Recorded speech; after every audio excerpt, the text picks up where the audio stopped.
Calm your mind with chakra-based meditation music. Saregama Karwa Wellness.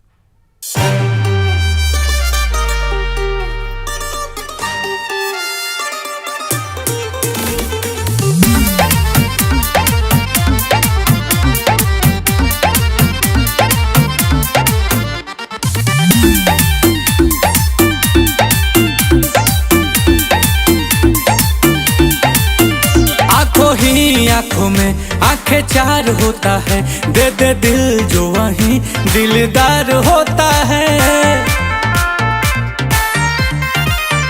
आंखों में आंखें चार होता है, दे दे दिल जो वहीं दिलदार होता है।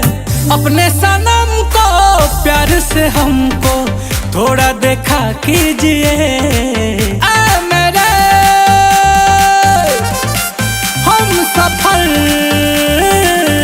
काले आंखों में तो चश्मा लगा लीजिए।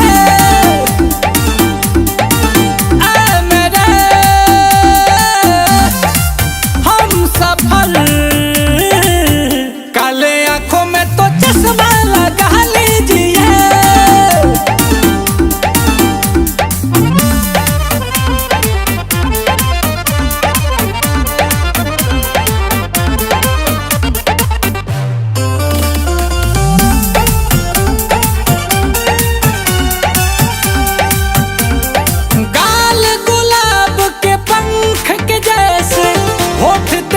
मधुशाला है, कह दो सभी से आज अभी से आपका ये दिल वाला है।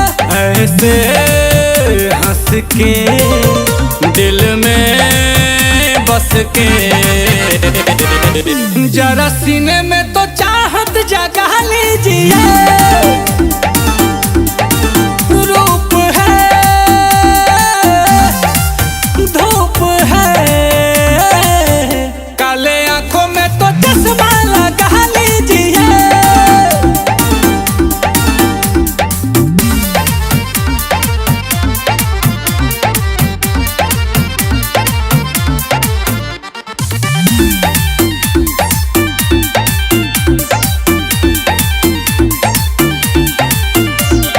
हुस्न की रानी तू मस्तानी, मौसम की बहार है तू।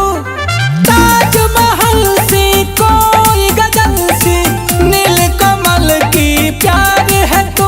ओ मेरी जान आए गा मजा, मेरे मीत ये गीत गुनगुना लीजिए। मेरे दिल के चैन, काले आंखों में तो चश्मा लगा लीजिए।